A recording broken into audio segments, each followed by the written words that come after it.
Hola, ¿qué tal? ¿Cómo les va? Soy Andrés Oppenheimer. Gracias por estar con nosotros. Hoy vamos a empezar hablando sobre el tema que junto al ataque terrorista de Nueva York tiene en vilo a Estados Unidos. Los encauzamientos del fiscal especial Robert Mueller en el caso de los contactos de la campaña de Trump con Rusia en las elecciones del 2016. Como ustedes saben, el FBI, la CIA, otras agencias de inteligencia de Estados Unidos dicen que allegados al gobierno ruso trataron de ayudar a la campaña de Trump de varias maneras, incluso ofreciendo emails hackeados de la campaña de Hillary Clinton. Y el fiscal especial, Mueller, está investigando si hubo una colaboración entre Rusia y la campaña de Trump. Hace pocos días, el fiscal especial presentó cargos formales, los primeros cargos formales contra Paul Manafort, el ex jefe de la campaña de Trump, y otros dos ex colaboradores de la campaña. Manafort y su ayudante Rick Gates se declararon inocentes de los 12 cargos que se le presentaron, que se refieren a sus negocios privados con un político ucraniano cercano al Kremlin. Los dos están bajo arresto domiciliario a la espera de su juicio. Y el tercer acusado, George Papadopoulos, se ha declarado culpable de haber mentido al FBI sobre sus contactos con Rusia y está colaborando con el FBI. Y ahora, la gran pregunta de todos es, ¿tiene Papadopoulos información para que pudiera implicar a sus superiores en la campaña? Y si es así, ¿van a terminar cantando en algún momento el ex jefe de la campaña de Trump y su ayudante y quizás implicar al propio presidente? Esto es tan complicado que hemos invitado a un ex fiscal federal y ex asesor legal del Congreso de Estados Unidos para que nos ayude a ponerlo un poco en perspectiva. Desde Maine nos va a acompañar Charles Santiago, ex fiscal federal y ex asesor legal del Congreso de Estados Unidos y fundador de la Asociación de Especialistas Certificados en la Lucha contra el Lavado de Dinero. Y en nuestros estudios vamos a tener a Marely Cancio, abogada, activista del Partido Republicano y partidaria del presidente Donald Trump. Y más tarde en el programa vamos a hablar sobre un recurso legal muy, pero muy curioso presentado por la presidenta de la Cámara de Diputados de Bolivia y otros congresistas de ese país. Se trata de un pedido al Tribunal Constitucional de Bolivia para permitir un cuarto mandato del presidente Evo Morales, a pesar de que la Constitución boliviana lo prohíbe y de que los bolivianos votaron en contra de que se permita una nueva reelección de Morales en un referéndum convocado por el propio gobierno el año pasado. Pero lo que es más curioso es que el pedido de los diputados al Tribunal Constitucional se hizo en nombre de los derechos humanos del presidente Morales. Y el Tribunal Constitucional, que según la oposición es un organismo controlado por el presidente, un sello de goma, cosa que el gobierno desmiente, aceptó considerar la petición de los diputados para una nueva reelección de Morales. Vamos a hablar desde La Paz, Bolivia, con la presidenta de la Cámara de Diputados de Bolivia, la diputada Gabriela Montaño, quien presentó este recurso ante el Tribunal Constitucional. Porque nuestra Constitución en su artículo 256 dice que cuando una convención o un tratado ratificado por Bolivia es más beneficioso en términos de derechos humanos, está inclusive por encima de la Constitución y debe aplicarse de manera preferente. Y más tarde vamos a hablar con el expresidente de Bolivia y líder opositor Jorge Tuto Quiroga, quien ha dicho que este pedido para permitir una nueva reelección de Morales en nombre de sus derechos humanos es, según sus palabras, el colmo del cinismo. Estos señores que pisotean la convención contra los opositores, contra los periodistas que buscan amordazar, ahora buscan argumentar que el derecho a ser tirano es un derecho humano. Eso es lo que en esencia están diciendo, que el derecho a ser presidente de por vida fuese un derecho humano, estabilidad laboral tiránica, autoritaria, por el resto de sus días. Bueno, empecemos con el tema de Estados Unidos, con los encauzamientos a los ex colaboradores de la campaña del presidente Trump. Vamos a Maine. Charles Santiago. Señor Santiago, muchas gracias por estar con nosotros. Doctor Santiago, ¿Cuán preocupado tendría que estar el presidente Trump por estos encauzamientos de sus ex colaboradores? ¿Muy preocupado, un poco preocupado o nada preocupado? Creo que debe de estar muy preocupado porque el señor Mueller, que es un señor muy respetado, ex director del FBI, también ex fiscal federal en California, es un tipo muy respetado y él está siguiendo el curso clásico en este tipo de casos. Eso es decir, comenzando con los peces chicos y subiendo la escalera, digamos, a ponerse en el camino de los peces grandes. Y así ha comenzado con el señor Manafort, digamos, aunque no es tan chico Manafort, y su colega Gates y el señor de nombre griego, el señor Papadopoulos, que hasta el momento ha revelado unas cosas extraordinarias y quién sabe lo que viene después. Ahora, hoy mismo han salido noticias que el señor Mueller ya ha puesto en las miras unas personas rusas que han cometido delitos contra Estados Unidos. Así que la conclusión es que el señor Trump, el presidente Trump, tiene que estar muy preocupado y debe de estar muy preocupado con la situación legal y investigativa que ha desarrollado el señor Mueller. Y no solamente por su propia persona, sino también por su ahijado, el señor Kushner, Jared Kushner, y su hijo, Donald Trump Jr. Así que él tiene muchas preocupaciones que debe de tener en mente ahora y estoy seguro que si sus abogados lo están asesorando bien, le han dicho que la situación es muy similar y tal vez hasta peor de la situación que enfrentó el expresidente Nixon hace 43 años en el famoso caso Watergate. Ahora, Charles Santiago, los partidarios del presidente Trump dicen que aquí no va a pasar nada porque los dos funcionarios más importantes que fueron encausados, Manafort, el ex jefe de campaña de Trump, y Gates, que era el ayudante de Manafort, no están siendo acusados por nada que hicieron en la campaña, sino por sus negocios privados con el oligarca y el político prorruso de Ucrania antes de la campaña presidencial. Y de hecho ambos se declararon inocentes. ¿Eso no debería darle tranquilidad a la Casa Blanca? No, nada de eso, porque es común y normal que se declare un reo o una persona acusada inocente al comienzo. Ahora empiezan las negociaciones. El señor Manafort no me parece a mí, a base de su experiencia, a base de su historia, con muchos contactos con Rusia y los países alrededor, Ucrania, por ejemplo, no me parece como una persona que se va a caer en su cuchillo, digamos, para proteger al señor Trump. Esa es la pregunta clave, porque el caso que ha montado el señor Mueller contra Manafort y su colega Gates, otra persona que es muy vulnerable a las negociaciones con Mueller, los cargos contra ellos son muy serios. No solamente lavado de dinero, falta de registrarse como un agente del exterior y otros abusos, evasión tributaria, conspiración contra Estados Unidos, etc. Así que son serios cargos y la pregunta clave es si esas dos personas estuvieran sujetas o estuvieran convencidas que deben de caerse en su propio cuchillo y no revelar lo que conocen sobre la participación en la conspiración con los rusos en la elección de 2016 entre los rusos y el señor Trump, su ahijado Kushner y su hijo Donald Trump Jr., entre otras personas. María del Cancio, tú eres republicana, tú apoyas al presidente. El presidente dice que todo esto es una cacería de brujas, que no hay nada, que todo esto son historias falsas, plantadas por la prensa.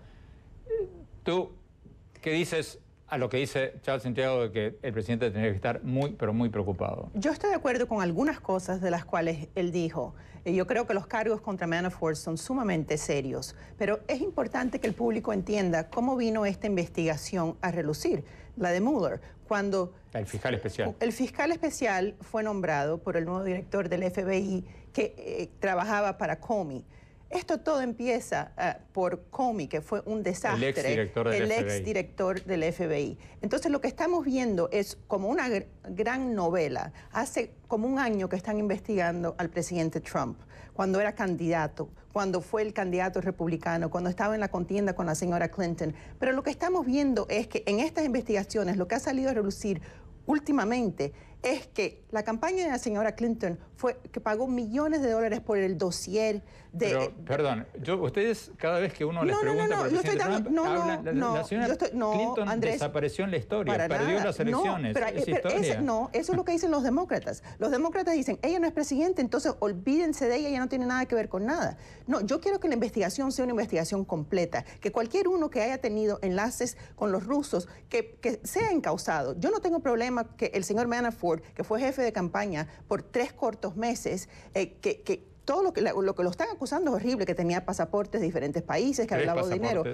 Me parece completamente horrible, pero todo lo que han encontrado hasta el momento, si tuviera algo conectado con el presidente, lo hubieran sacado a relucir.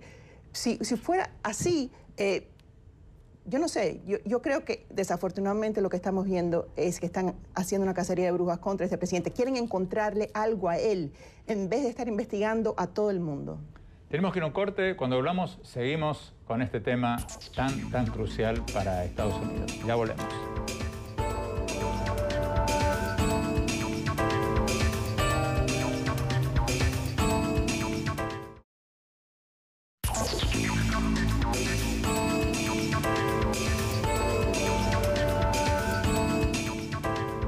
Gracias por seguir con nosotros. Estamos hablando sobre los primeros encauzamientos del fiscal especial Robert Mueller contra exfuncionarios de la campaña de Trump en las elecciones del año pasado.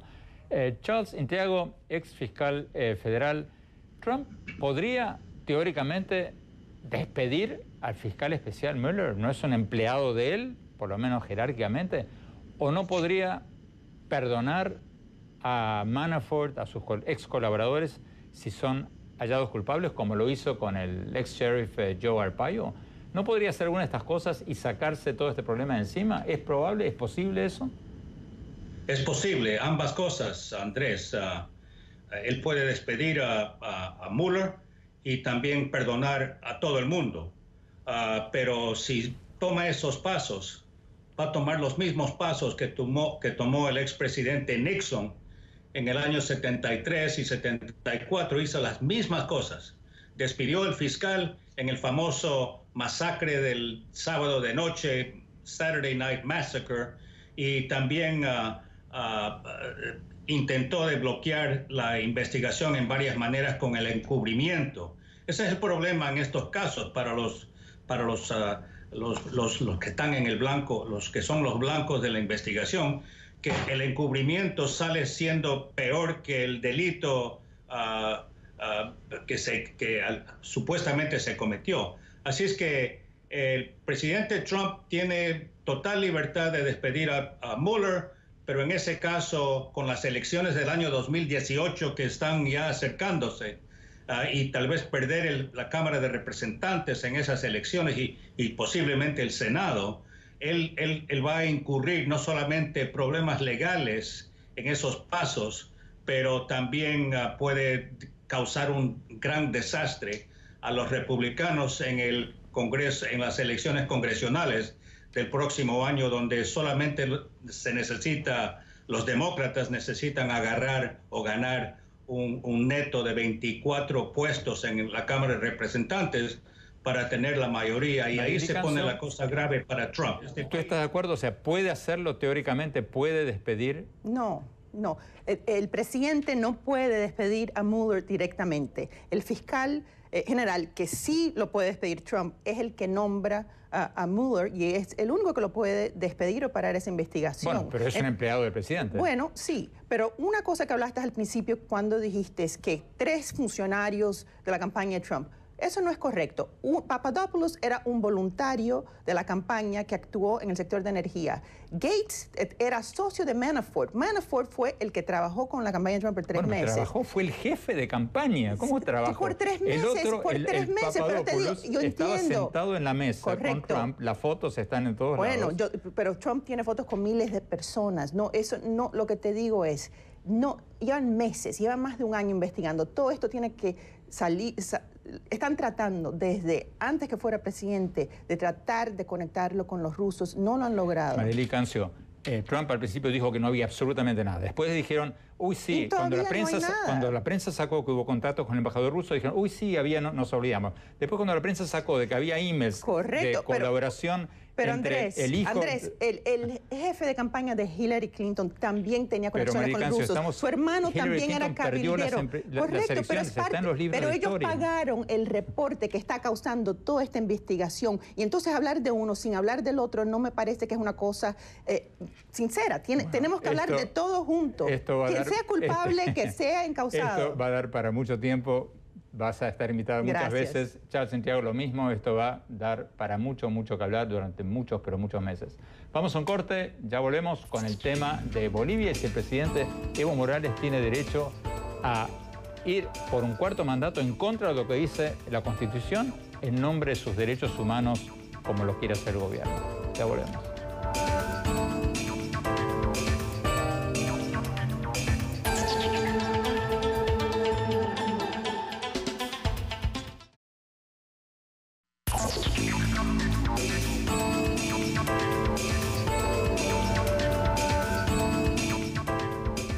Muchas gracias por seguir con nosotros. Como les contaba al inicio del programa, hace pocas semanas la presidenta de la Cámara de Diputados de Bolivia y varios otros congresistas presentaron un curioso, muy curioso recurso ante el Tribunal Constitucional de Bolivia. Pidieron que en nombre de los derechos humanos se le permita al presidente Evo Morales presentarse para un 4º mandato, a pesar de que la Constitución boliviana lo prohíbe y de que los bolivianos votaron en contra de que se permita una nueva reelección de Morales en un referéndum convocado por el propio gobierno el año pasado.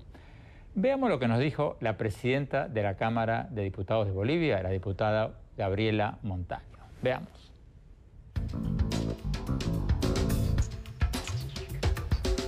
Diputada Montaño, presidenta del Congreso de la Cámara Baja del Congreso de Bolivia, muchas gracias por estar con nosotros. Diputada, ¿qué responde usted a las críticas de que usted ha presentado una demanda ante el Tribunal Constitucional para atornillar al presidente Evo Morales en el poder y que si su demanda procede, si es aceptada, significaría que Bolivia pasaría a tener un presidente vitalicio? ¿Qué responde usted a estas críticas? De manera muy clara decirles que el recurso de inconstitucionalidad presentado tanto por asambleístas de oficialismo como de oposición es un recurso que plantea la inconstitucionalidad de 5 artículos de la Ley del Régimen Electoral. Estos artículos limitan la posibilidad de reelección a una sola oportunidad, no solo para el presidente y el vicepresidente, sino para gobernadores, gobernadoras, alcaldes, alcaldesas, concejales, autoridades locales, es decir, todas las autoridades electas en Bolivia. Esa es una primera precisión. No se trata de un tema dirigido solamente a posibilitar la reelección del presidente Evo Morales, sino de todas las autoridades electas en Bolivia. Y se basa en el derecho que tienen todos los ciudadanos de elegir a las autoridades sin restricción alguna, salvo aquellas que están vinculadas a la nacionalidad, a la edad, a la limitación cuando una persona tiene procesos penales hechos por una autoridad jurisdiccional competente. Y por lo tanto, creemos nosotros que este recurso de inconstitucionalidad lo que hace es ampliar derechos, en tanto derechos humanos, porque los derechos políticos son derechos humanos. La propia Carta Interamericana de Derechos Humanos, es decir, el Pacto de San José de Costa Rica, así lo reconoce en su artículo 23. Y esa es la base de esta demanda de inconstitucionalidad. En segundo lugar, no se trata de un recurso que plantee la elección de manera de por vida de ninguna autoridad. Todas las autoridades en Bolivia van a someterse al voto del pueblo cada 5 años, como lo ha venido sucediendo, y será el voto del pueblo boliviano el que finalmente elija a su autoridad en el nivel nacional, en el nivel departamental o en el nivel municipal local. Bueno, diputada, pero antes de entrar en el tema de los derechos humanos del presidente Morales, el presidente ya reformó la Constitución en el año 2009 para poder reelegirse y ahora... No la reformó el presidente Evo Morales. Permíteme hacerle la pregunta, diputada. Sí, pero no la reformó el presidente Evo Morales, le corrijo. Se cambió la Constitución bajo el gobierno del presidente Evo Morales, se reeligió y ahora, el año pasado, hubo un referéndum llamado por el gobierno el 21 de febrero del 2016, donde el pueblo votó abrumadoramente, por mayoría absoluta, que no quería que el presidente Evo Morales se reelija nuevamente. Entonces, diputada, ¿usted no está yendo en contra de la ley y en contra de la voluntad del pueblo de Bolivia al tratar de invalidar el resultado de ese referéndum? Bueno, yo leo también en su pregunta la intencionalidad de tratar de mostrar una concentración del poder en manos del presidente Evo Morales, cuando en Bolivia eso no es así. No es el presidente Evo Morales el que convocó al referéndum, por ejemplo. En mi país, los referéndums los convoca el Tribunal Electoral a partir de una ley promulgada por la Asamblea Legislativa Plurinacional y consultada con el Tribunal Constitucional. Así es como se llevó adelante el referéndum del 21 de febrero del 2016. Pero este referéndum se trató de una propuesta de modificación parcial de la Constitución Política del Estado, lo que es totalmente diferente a la vía a la cual se está recurriendo en este momento, que es un recurso de inconstitucionalidad ante la única instancia en Bolivia que tiene la capacidad de interpretar la Constitución Política del Estado en primer lugar, verificar si una ley es constitucional o no, y además hacer un control de convencionalidad, porque aquí se está poniendo la Constitución Política del Estado y la Convención Interamericana de Derechos Humanos, ambos como instrumentos, porque nuestra Constitución en su artículo 256 dice que cuando una convención o un tratado ratificado por Bolivia es más beneficioso en términos de derechos humanos, está inclusive por encima de la Constitución y debe aplicarse de manera preferente. Y a través de este recurso de inconstitucionalidad, lo que nosotros planteamos como asambleístas es que la convención es más favorable en términos de derechos y por lo tanto debe aplicarse de manera preferente, inclusive por encima de esos artículos de la ley del régimen electoral y de la propia Constitución. Pero, diputada, los críticos dirían que usted está tirando una sopa de letras y de artículos inconexos, invocando sellos de goma como el Tribunal Constitucional que responde al presidente Evo Morales. Pero perdón, yo no puedo... Perdón, permítame terminar mi pregunta. Es que me parece... Esos calificativos me parecen demasiado si quiere, torpes con una institucionalidad democrática de un país, es decir, un tribunal constitucional. Los opositores tienen derecho a pensar eso en un país de institucionalidad democrática, como usted dice que es Bolivia. Están en todo su derecho. Si estuviera charlando con un opositor, con gusto entendería bueno, diputada, esa expresión. Le repito la pregunta que los opositores, le hacen constantemente. Usted dice que invoca los derechos humanos del presidente Evo Morales citando el Pacto de San José. Pero ese mismo Pacto de San José dice que ningún ciudadano tiene más derechos que todos los demás ciudadanos. Entonces, Evo Morales tiene más derechos que todos los bolivianos que votaron en contra de su reelección en el referéndum convocado por el gobierno el año pasado? A ver, en primer lugar, yo quisiera decirle que no se puede calificar a un tribunal constitucional de un país como sello de goma. O sea, realmente me parece poco seria esa apreciación. Te repito, diputada, así es como lo ven muchos bolivianos opositores. Está claro, bien, pero yo tengo el mismo derecho de expresarme en relación a eso. En el artículo 23 del Pacto de San José de Costa Rica, de manera muy clara, es que aquí no hay lugar a doble interpretación. Dice: todos los ciudadanos deben gozar de los siguientes derechos y oportunidades. Inciso C, de tener acceso en condiciones generales de igualdad a las funciones públicas de su país.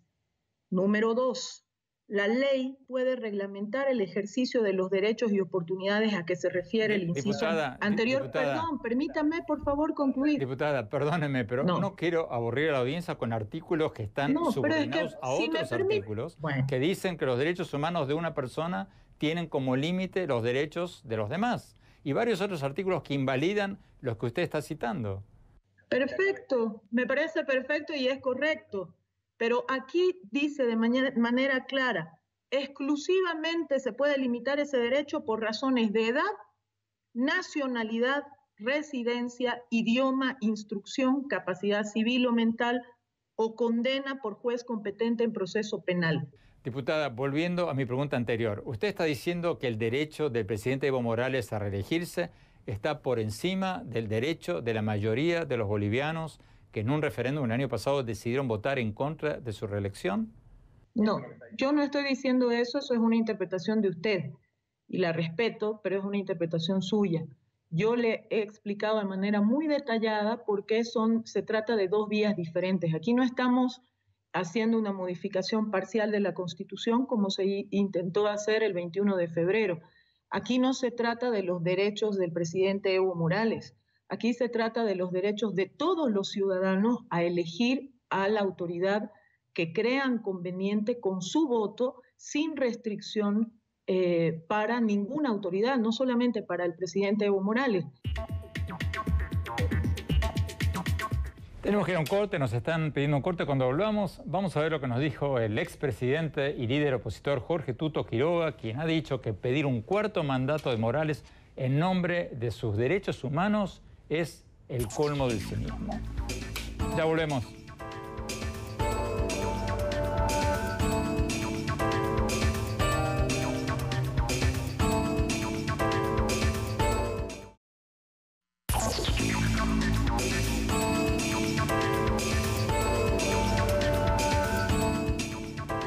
Gracias por seguir con nosotros. Veamos lo que nos dijo el expresidente de Bolivia y líder opositor Jorge Tuto Quiroga cuando le preguntamos sobre esta petición para que se permita un cuarto mandato del presidente Evo Morales en nombre de los derechos humanos. Veamos.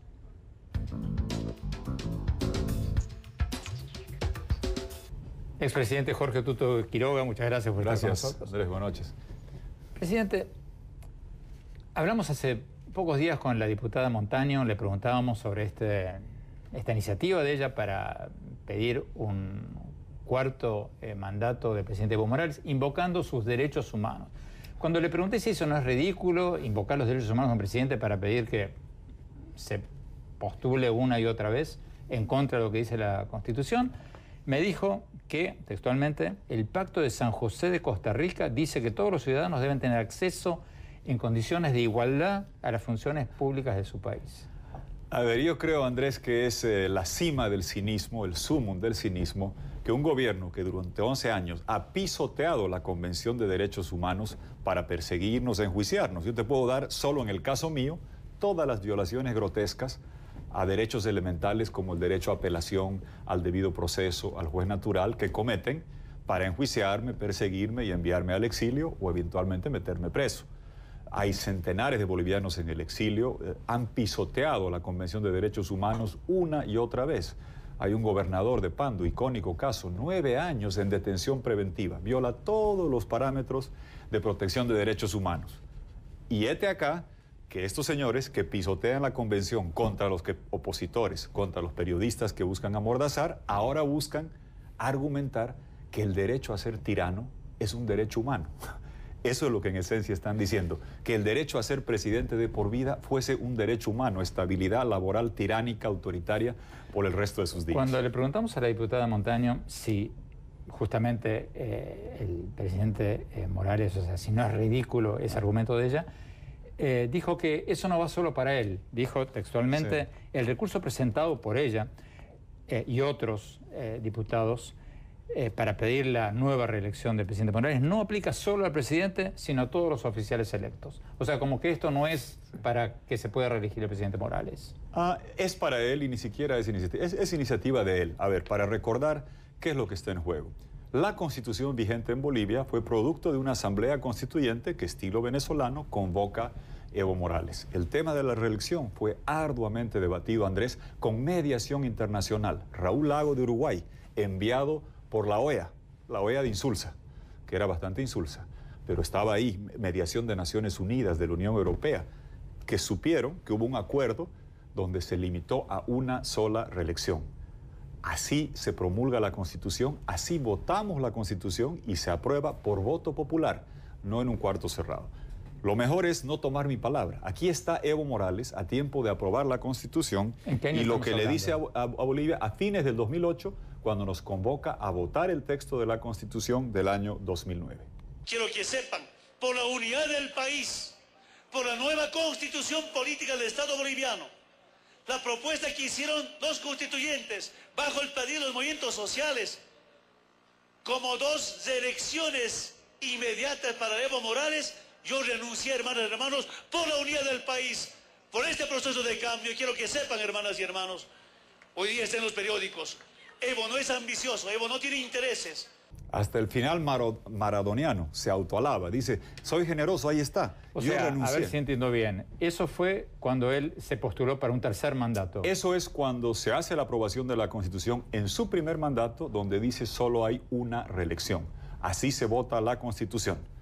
¿Qué pasa? El año 2013 llega la trampa peruana, que se aplica en el caso Fujimori, interpretando que el primer mandato era república, que se cambió la denominación del Estado de república a plurinacional y que por ende el reloj se empezaba de nuevo. Porque el país cambió de nombre. Cambió de nombre, claro. Entonces, si paso de Estado, que es república, a plurinacional, a intergaláctico, otra vez tengo dos mandatos. Pero el Tribunal Constitucional servil de Evo Morales da esa interpretación y diciendo el primer mandato, 2006-2010, era república, no cuenta. El primero, 2010-2015, es el primer mandato plurinacional y 2015-20, el de ahora, sería el segundo. Como fuese, hicieron la trampa, pero admiten y falla el tribunal reconociendo que solo tenía dos mandatos plurinacionales, con la trampa si quieres, que en realidad eran tres. Pero él anuncia eso, que era parte del acuerdo. La OEA observa esto. El informe de la misión de la OEA deja constancia escrita de que así se acordó y así se votó. Después van a un referéndum. El año pasado, el 2016, Andrés, el 21 de febrero, Evo Morales convoca un referéndum, consciente de que solo tenía esos dos mandatos plurinacionales, que eran tres. Y dice, ¿quiere usted, pueblo de Bolivia, la pregunta, modificar el artículo de la Constitución que solo da dos mandatos para tener tres? Esa es la pregunta que nos hace. Y gana el no. Aquí gana el no. Y aquí está, esto fue 10 segundos. ¿Qué dijo Evo Morales unos días antes de la votación?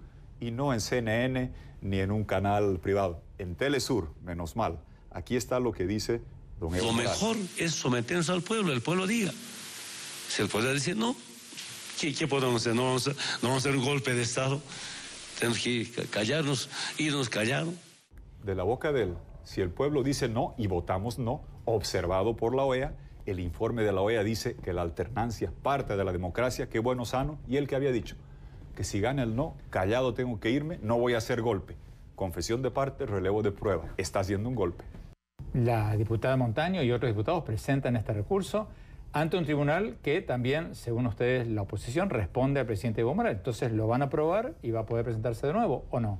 Claramente, internamente lo van a aprobar, porque esos magistrados son los sicarios de la democracia.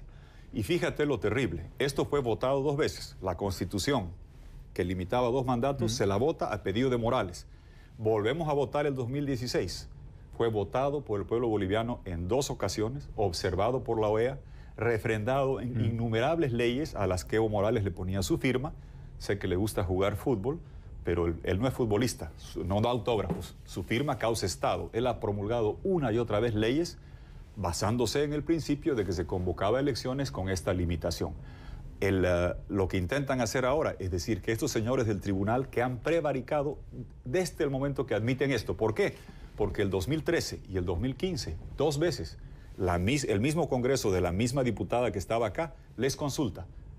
El 2013, si la trampita de los 2 mandatos plurinacionales y que no cuente el primero de la República era o no constitucional, fallan de que es así.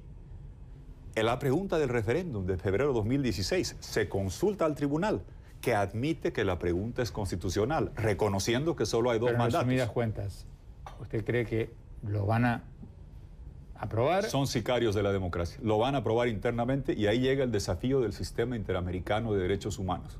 A ver, el señor Uribe ¿tiene derechos políticos en Colombia? Claro que sí. Lo que no tiene el derecho es a 3 mandatos seguidos. Hoy es senador.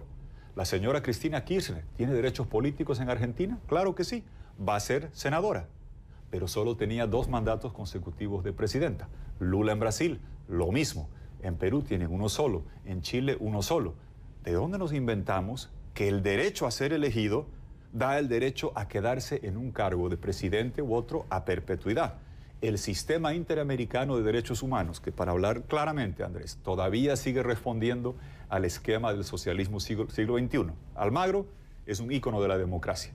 La Comisión de Derechos Humanos de la OEA, la Corte de San José, aún tiene resabios de integrantes que venían cuando Hugo Chávez dominaba el hemisferio. Hay renovación a fin de año, pero es importantísimo, imprescindible que el sistema interamericano de derechos humanos se pronuncie, diciendo con toda claridad si van a permitir que el Pacto de San José, que protege los derechos humanos ante abusos como los que comete Evo Morales, va a ser utilizado por los abusivos autoritarios para quedarse en el gobierno para siempre. Sería una paradoja y una contradicción enorme que se quiera interpretar que el artículo 23 que dice Andrés Oppenheimer puede ser elegido en Argentina, significa que Andrés Oppenheimer tiene el derecho a ser tirano de por vida en Argentina. Se requiere un pronunciamiento internacional y aquí viene la clave.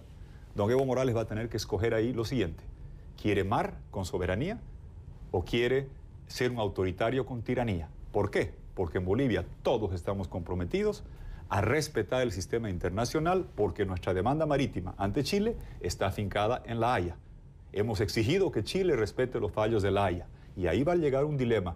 Si llega un pronunciamiento, como espero que llegue, del sistema interamericano de derechos humanos sobre esta materia, para que Evo Morales tenga que escoger si quiere tiranía o mar con soberanía. Y ahí va a ser interesante ver qué prefiere, la angurria de poder o una demanda tan sentida que tenemos los bolivianos, cuál es el tema de mar con soberanía respecto a Chile.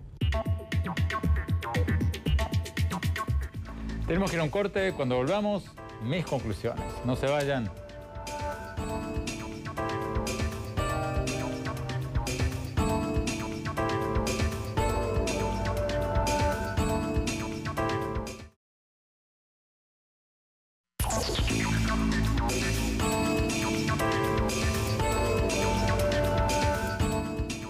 Muchas gracias por habernos acompañado y no se olviden de visitar nuestra página web andresoppenheimer.com. Si se registran ahí van a poder recibir por email todas mis columnas del Miami Herald y nuestros últimos programas de televisión. Les recuerdo, la dirección es andresoppenheimer.com, todo seguido Andrés Oppenheimer. Y también los espero en mi página de Facebook, Andrés Oppenheimer, y en mi Twitter, @OppenheimerA, mi apellido y la primera letra de mi nombre. Bueno, mi opinión sobre el tema con el que abrimos el programa de hoy, los primeros encauzamientos del fiscal especial Robert Mueller contra ex colaboradores de la campaña de Trump en las elecciones del año pasado. Al comienzo del programa le preguntábamos al ex fiscal federal Charles Intriago cuán preocupado tendría que estar Donald Trump. Yo creo que a juzgar por la cantidad de cosas que ha escrito en Twitter el propio presidente y por la vehemencia con la que ha dicho que esta investigación es una cacería de brujas, que es ridícula, que no tiene ningún asidero, Trump está bastante, pero bastante preocupado por todo esto. Puede que esté preocupado porque le tiene miedo que la investigación llegue hasta él mismo, o que esté preocupado porque es un tema que no le ayuda a subir en las encuestas, Una última encuesta de Gallup hace pocos días decía que solo el 33% de los estadounidenses lo apoyan. Y puede ser también que esté preocupado porque no tiene nada que esconder, pero la investigación está acaparando las primeras planas y le quita poder político ante los presidentes de todo el mundo. Sea lo que fuere, Trump tiene muy, pero muy buenos motivos para estar muy, pero muy preocupado. Y los 3 exfuncionarios de su campaña que fueron encausados tienen más motivos para estar preocupados, porque enfrentan la posibilidad de varios años de cárcel. Y aunque Trump los llegara a perdonar mediante un decreto presidencial, como lo hizo hace poco con el ex sheriff Joe Arpaio, eso quizás tampoco les ayudaría demasiado a estos 3 ex colaboradores, porque al mismo tiempo están siendo investigados por fiscales estatales del estado de Nueva York. O sea, podría darse el caso de que fueran declarados culpables por el fiscal especial, perdonados por el presidente Trump y luego hallados culpables por una corte federal. En otras palabras, podrían terminar en una cárcel estatal en lugar de una cárcel federal. Todo esto recién empieza. Y por más que la Casa Blanca quiera desviar la atención y decir que no va a haber nada contra el presidente Trump, el hecho concreto es que ya han habido 3 encausamientos y que por lo menos uno de los encausados ya está cantando y puede que pronto haya más. Como mínimo, esto va a ser un escándalo político en cámara lenta, que puede durar hasta bien entrada la temporada de las elecciones legislativas del año próximo. Bueno, gracias por habernos acompañado. Hasta la semana próxima.